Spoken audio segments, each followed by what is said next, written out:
All right, here we are, Joy. Another great time together. We get to spend here doing Energy Diagnostics podcast. What the heck? Why did we wait so long? And today, did we not have the best time talking to author of Singing in the Lifeboat, Ian Bain? You're going to want to Wow. grab a cuppa and a scone or something and sit back and cozy up and listen to a masterful storyteller, just weaving tales that are just fabulous to listen to. I don't even know what to say. I just enjoyed listening to him talk so much about his story. World traveler, swashbuckler, booze smuggler, PR whiz. I mean, the guy goes from what, 15, starting his journalism career to creating this massive PR firm in Dubai. Amazing. And then back home to Edinburgh. And through this also, wait a minute, goes through the healing process and Goes through become the healing process, graduates from the Brennan School of Healing, goes back and works for the Brennan School. And what does he do? He utilizes all of his gifts to create this iconic documentary on the school itself. He writes it, he directs it, he co-produces it, and then, oh yes, he narrates it. And our viewers and listeners are in for a treat because they're going to be able to hear Ian's beautiful, booming speaking voice and sharing tales. You can hear the author that he is a masterful communicator, such a heartfelt person. His love of animals, right? And also reminding us how important it is in order to receive guidance, just to be present in our life and open and connected to the natural world. You don't want to miss this. This is a treat. We need to listen to the elders for the wisdom. Stay tuned on Energy Diagnostics Podcast for the great Ian Bain from Scotland.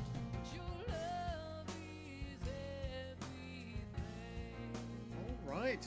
Good day, everyone. I would say good afternoon, but I'm not sure what time you're checking this out here. For us, it's afternoon, and for our wonderful guest here, Ian, it's in the evening because he is across the way over in Scotland. So we're international.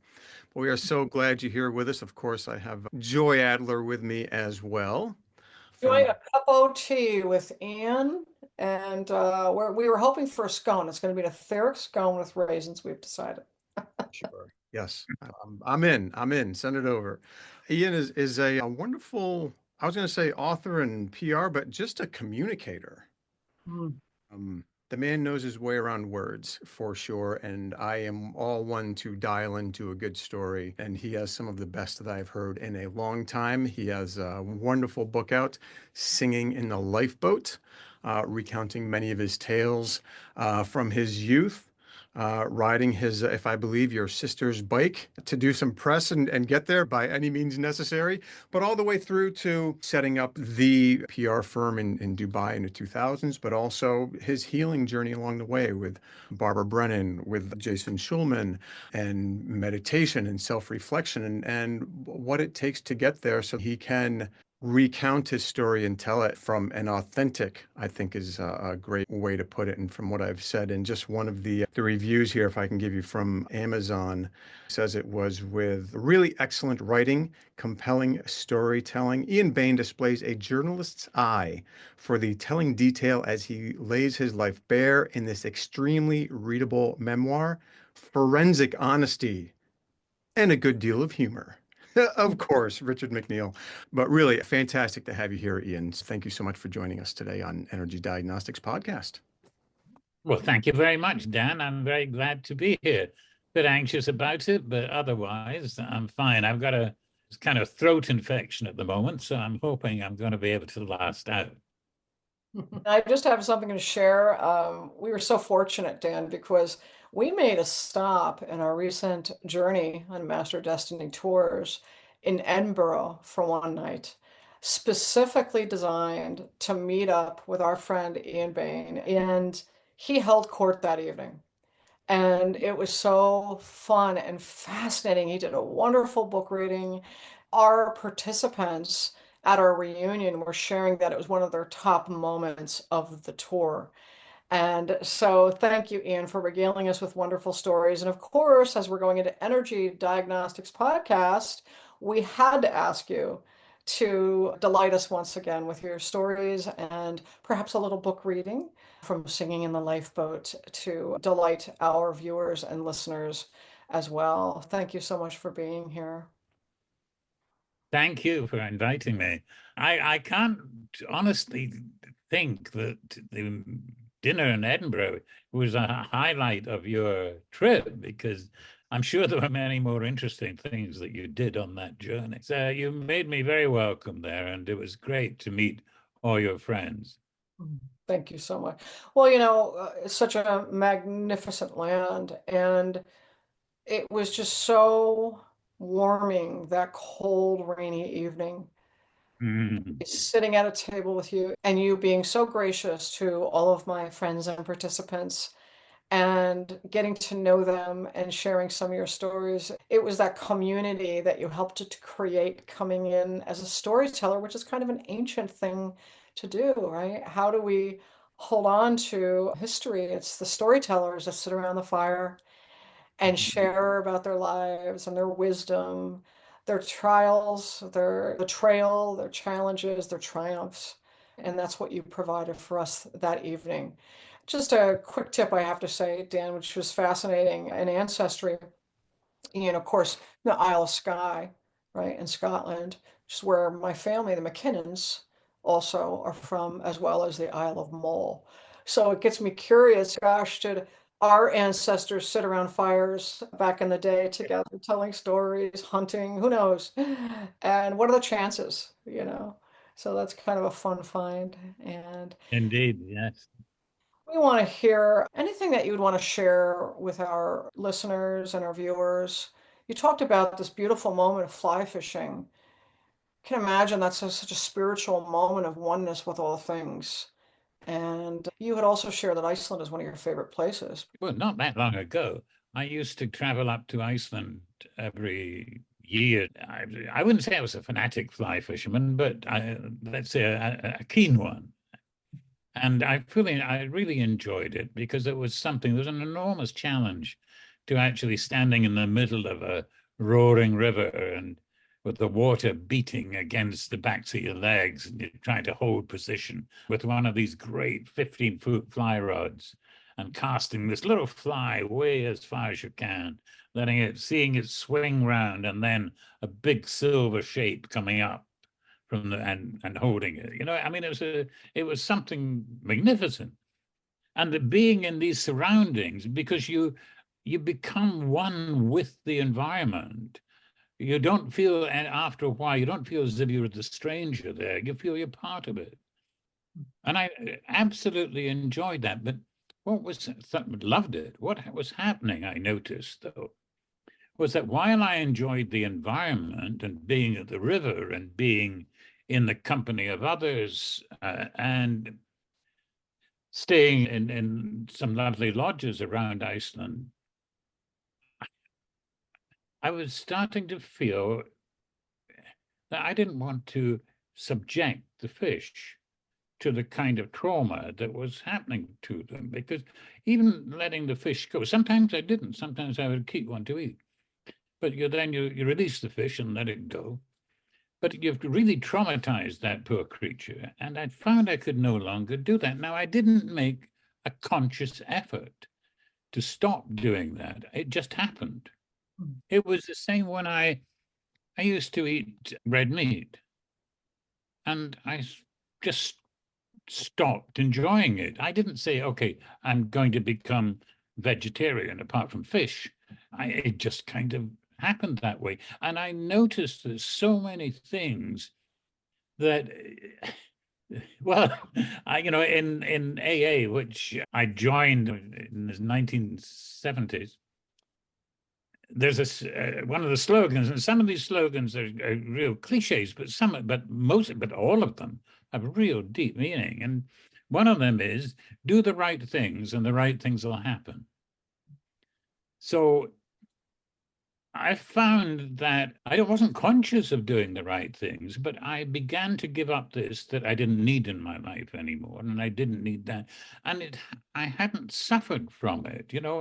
I haven't suffered from not fishing. I haven't gone, oh my God, I wish I was back on the river.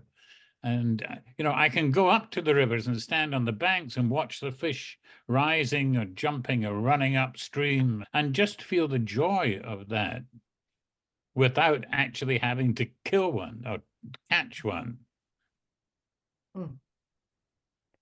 We had discussed earlier, prior to coming into the show, just what a point of consciousness that is. It sounds like you weren't going to Mount Shasta and chanting Om for 10 years to go back to Iceland and suddenly have this moment of consciousness of, oh, I don't want this beautiful creature to suffer any longer. It was just something that happened organically in your growth, in your humanness, and we don't have to crawl into a cave somewhere in the Himalayas. Just living Yeah. with things come to us in their time, it sounds like. Yeah, Mm. and I think that comes from a place too of being present. What am I, right? As you had mentioned, what am I feeling in this Yes. environment and all of the good that was there? You're like, but wait a minute, this something isn't lining up here. But if we're constantly out thinking of other things or what's next or what do I need or all of these other the 10,000 things, right, that come at Yes. us and we're distracted and all of a sudden now we're out there somewhere, we're not in here, we're not going to hear those messages, whether Hmm. it is about fishing or about our loved ones or whatever next thing we need to do. Like, geez, why do I have that thing what's holding me up here? Um, uh, Being present, as you had mentioned before. Isn't it like you get in the car and you got to go and do something, go somewhere, and you get to your destination and you can't remember anything about the journey because you were not conscious of driving there or taking this left and that right or going straight ahead.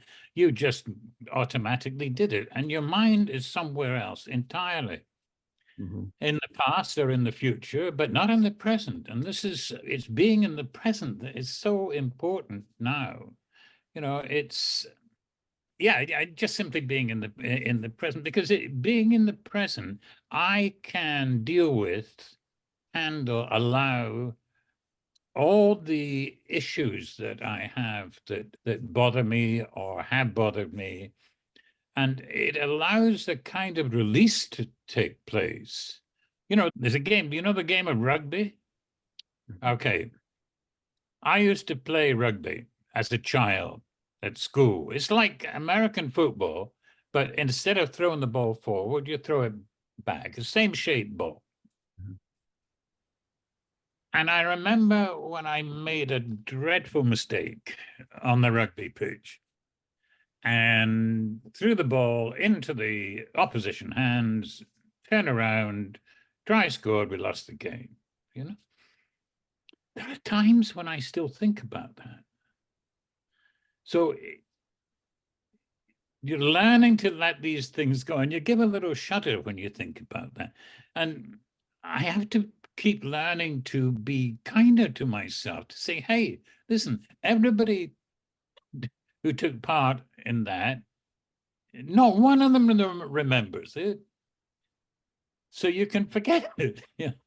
And it's the wounding, isn't it? This childhood wounding that makes you think about these things, that gives them these, erroneous beliefs. It gives them far more importance than they actually are. And of course, that throwing the rugby ball into the wrong hands was of no consequence whatsoever in the game of life. Hmm. I don't know, Joy, whether you have ever, if you believe in, there are a lot of psychoanalysts will tell you, or psychotherapists will tell you that and I'm thinking back to my childhood now, that our personality is wired in by about the age of 3, with adjustments as you go along, maybe at 7 and at early teenage. Would you agree with that? Hmm. Well, I think that in our school of study, the ages of development go on and they continue through adolescence. And I think that what you're saying is really important. We may be hardwired to be, for example, a little tough on ourselves, to go to a moment of regret as opposed to triumph. Maybe the process of healing helps us, as you were saying, kinder to oneself. How can we balance out those moments of, as Barbara Brennan used to call them, the sweet pains of regret, to recognize what we learned from those moments, because we're human, we do learn and we do have the capacity to grow. And then how could we bring in a little bit of compassion where perhaps we've learned to be tough on ourselves from any one of those ages of development, from Yeah. infancy on up. And, those harsh voices that we don't even need some of the authority figures of old to be around because they play like a recording in our brains, and not to give them the front and center, but to take a power ourselves and say, you know what? Even in the midst of that, I learned, I grew, and I triumphed. You did an amazing job of that with your memoir, Singing in the Lifeboat, sharing both some trials, but then the triumphs, and also the challenges, right? Your human challenges and struggles.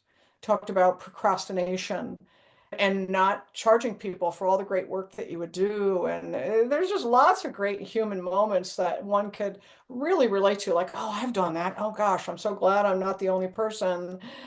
So when you share your human nature and what brought you, for example, to a healer or a therapist or meditation, wanting to remove roadblocks to your success, you're really telling the hero's journey, the heroine's journey, because it takes a lot of courage to say, I really want to figure out this thing that I Yeah. feel like has been a roadblock for me my entire life. Or we might Mhm. say modern day, Dan, right? Our Groundhog's Day. Mhm. Yes.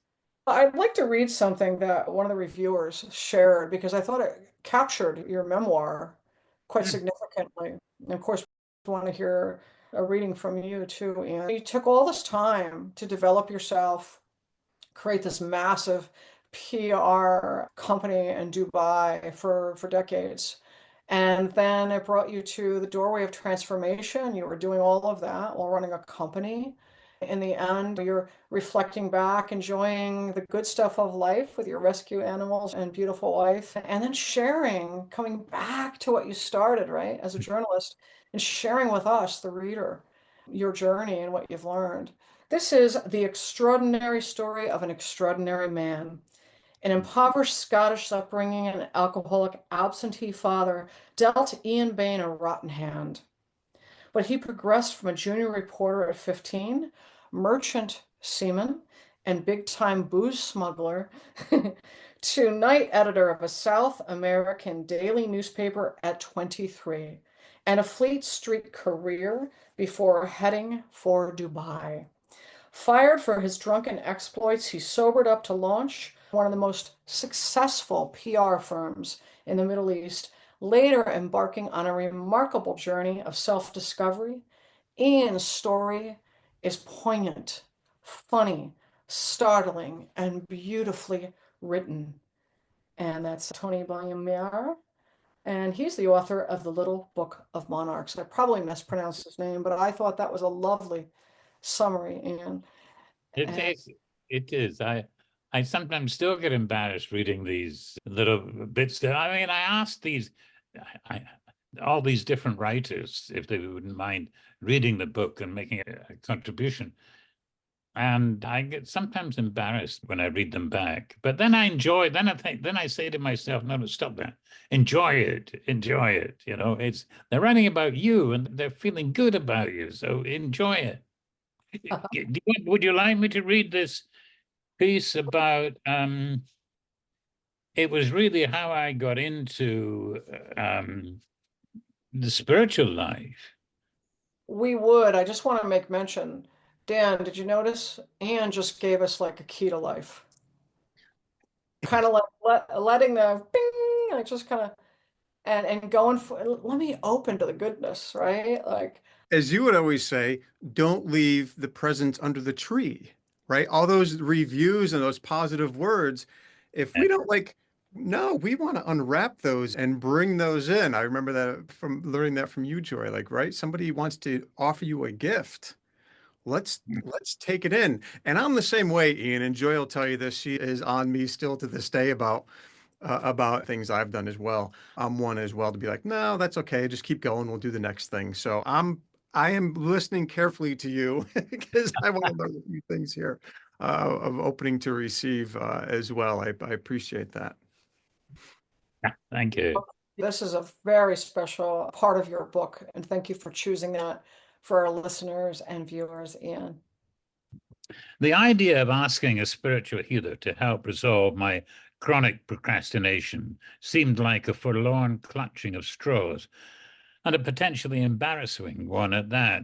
From any perspective, I couldn't think of it as much more than a foolish notion, a last gasp, and probably hopeless attempt to curb my self-destructiveness.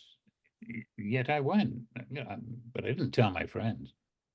The introduction came through my wife, Shada. She was attending meditation classes with a German lady who had a reputation for doing good work at spiritual, physical, and psychological levels.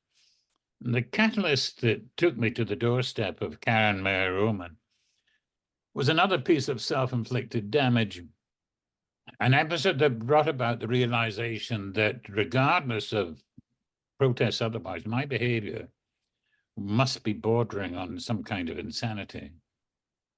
After my experience with the Hell's Angel psychotherapist, I didn't know where to turn. I was in despair, a state that only serves to add conviction to my self-disgust. I had lost a check from a client for £6,000, about $8,000. Actually, I knew roughly where it was, but I did nothing to retrieve it. When papers on my desk accumulated, I used to move them onto a knee-high shelf that ran along the glass-fronted window of my corner office overlooking Chickside Road, so that after a while it held a series of not very neat piles, each about a foot high. Buried among them was the check. I argued to myself that it wasn't going anywhere. I'd eventually dig it out before it became invalid, which of course I never did. It was familiar territory. What was new here, and this is significant, was the acknowledgement that it simply couldn't go on.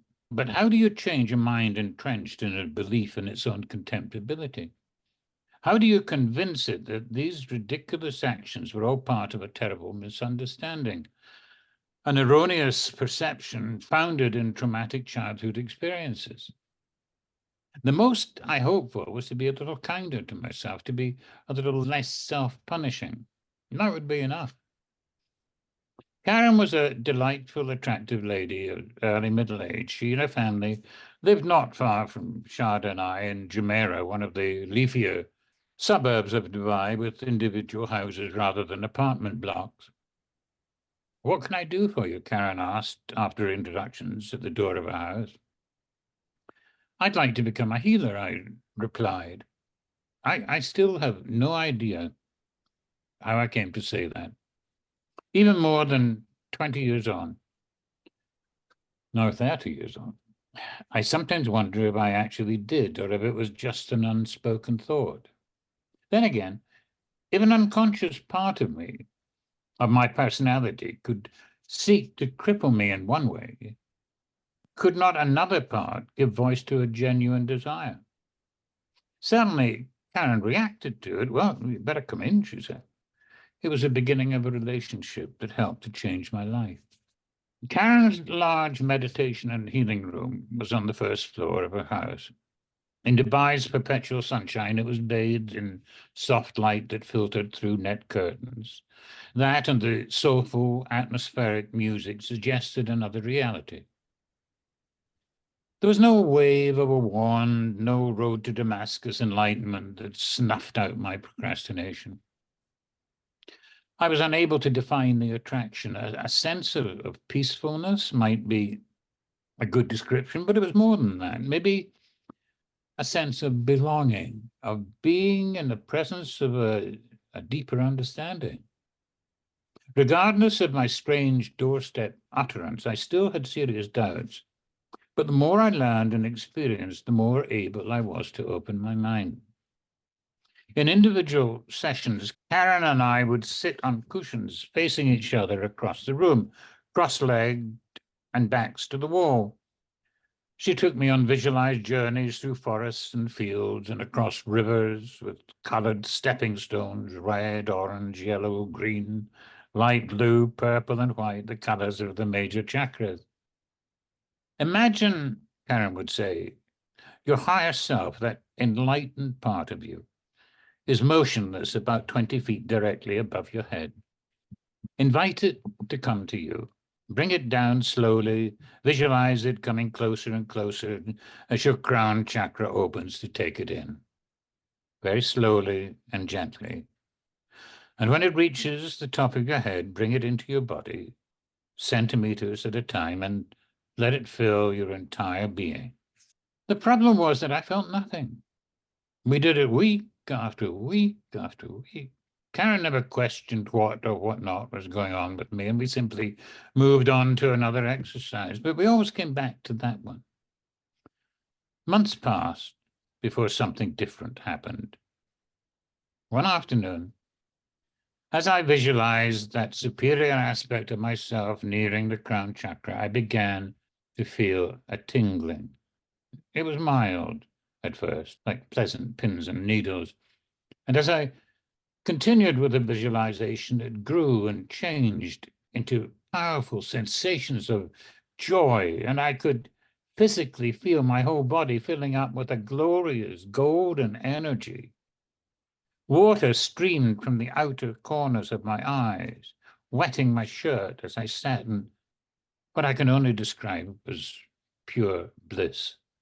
My God, I said, looking at Karen, who was wiping her own tears away. What happened? You've just met your higher self, she said.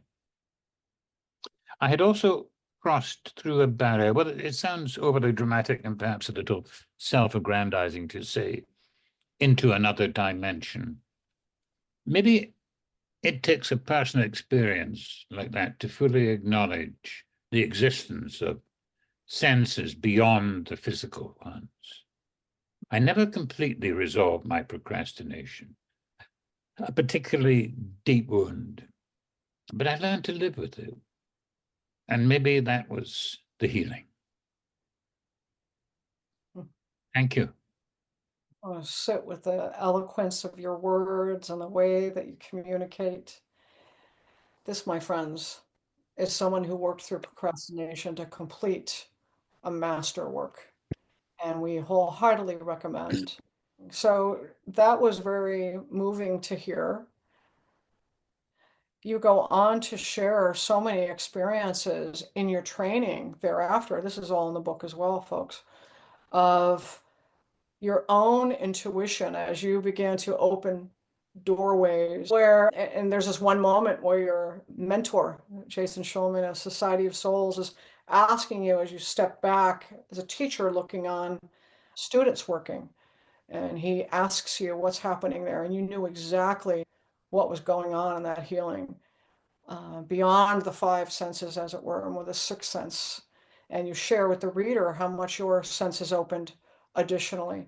And that was some brilliance too. I just wanted to point out, I enjoyed reading. Yeah, I think some of the best times of my life were spent at Brennan. I loved the school. I loved Barbara, and it was such an honor to be taught by her. And I, talking about this opening up the other senses, we had an exercise in the large class where there was an inner circle and an outer circle, and you stood facing another student. Now, I didn't know all these students, so I found myself facing this red-haired lady who I think I may have met before, but I have no real recollection of it. And what we had to do was to open ourselves and try and read the field, the aura, the energy field of the person standing across from you. So the first time I did this, I'm going, oh God, I'm never going to get this. This is dreadful. What am I doing here? Oh. And of course, I didn't get anything. So they said, okay, the outer circle, move around one. So I'm standing looking at somebody else now. And then I think, okay, let me make a really try and do something here. So I just stood there and opened myself as much as possible.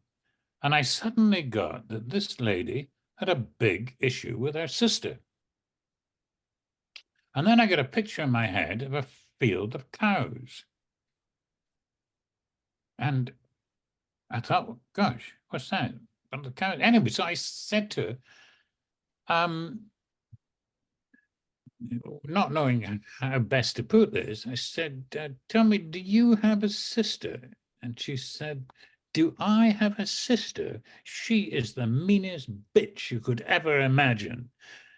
And I thought, wow, well, I got that right. Where'd the cows come from? And she said, you know something? She even named one of her cows after me.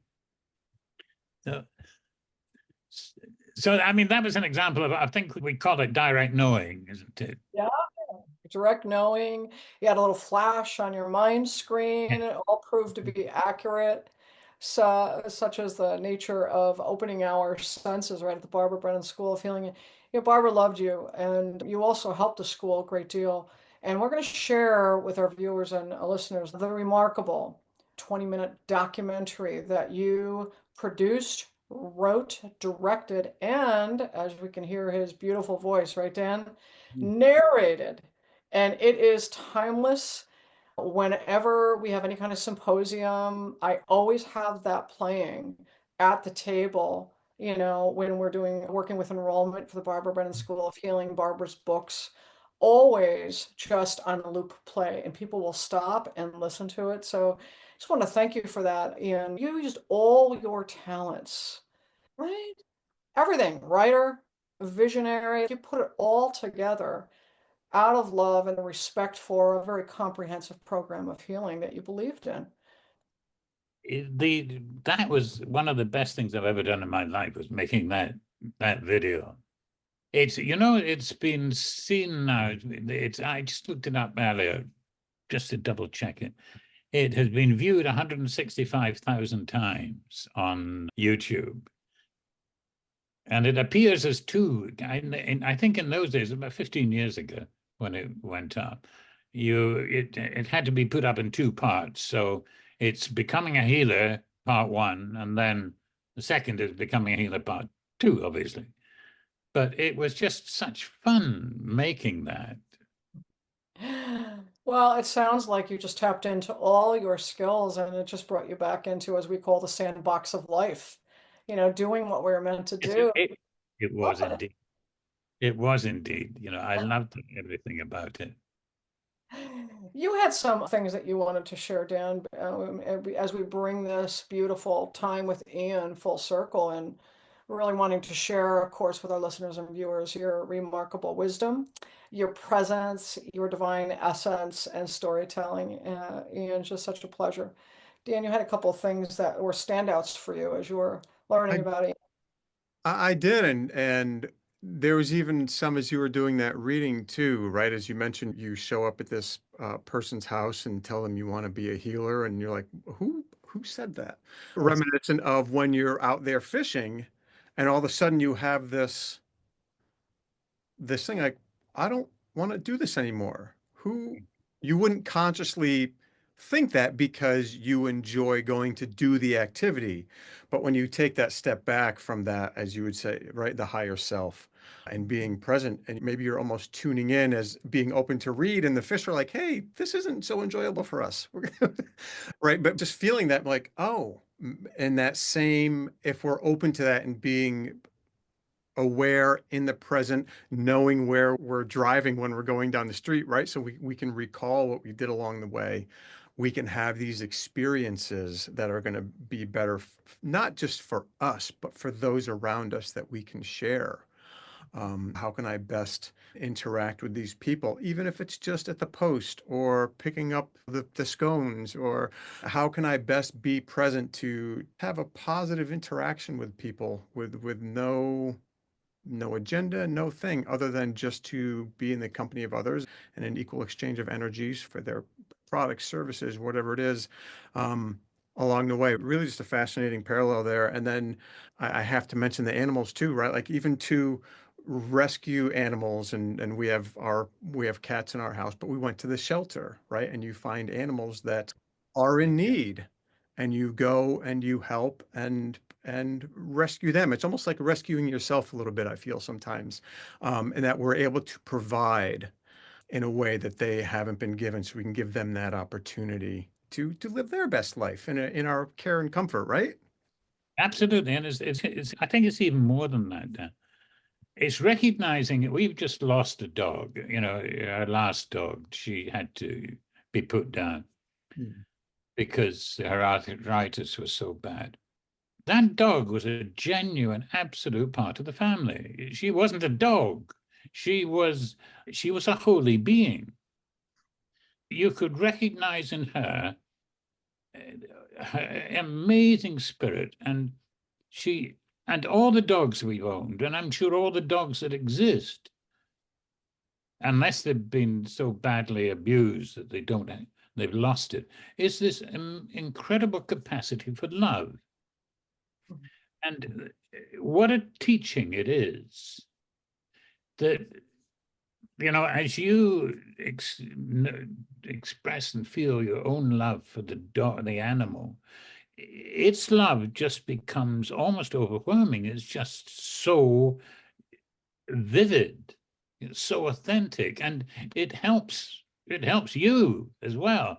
It helps you to actually expand the ability to love. I love all animals. I have, for years now, I've been feeding wild foxes, urban foxes, and they come into the backyard. They're looking for food. They may have an area of their own patrolling area. Might encompass about 80 gardens in the region, in the whole place. So that's their territory.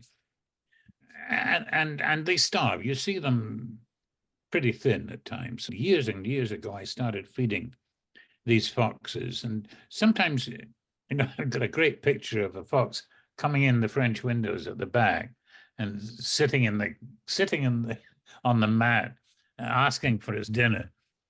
And I would feed them. I wouldn't actually go and approach them too closely. I chased this one out, but I've been feeding them for years now, so I try to do that every day. And something happened then. I started getting dying foxes turning up in our garden. Not the ones I've been feeding, but other foxes. They were dying of old age or injury. They were past, and two of them turned up actually dead at the back door. It seemed as if we were attracting. We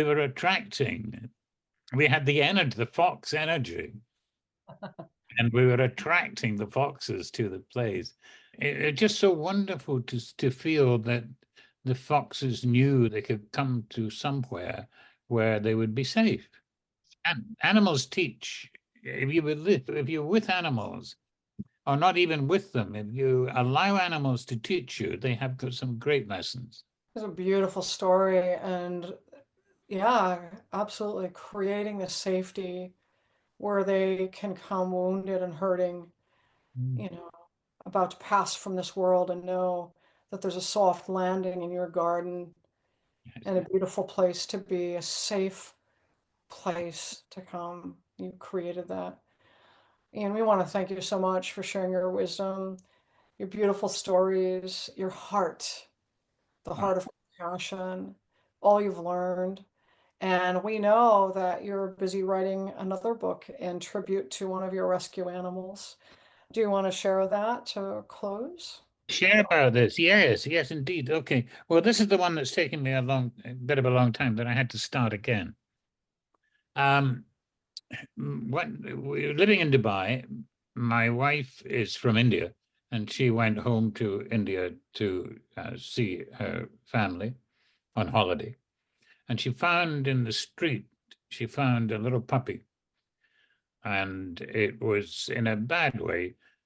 She took it to the vet. The vet said, well, there's not much hope for it, but we'll patch it up as best you can. She decided to bring it back to Dubai because she was having to travel within a couple of days. So she got the veterinary inspector to actually just issue a health certificate.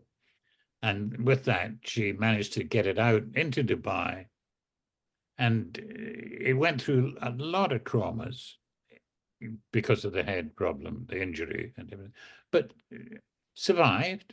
And we had some great adventures. We also had 2 desert dogs that we adopted there.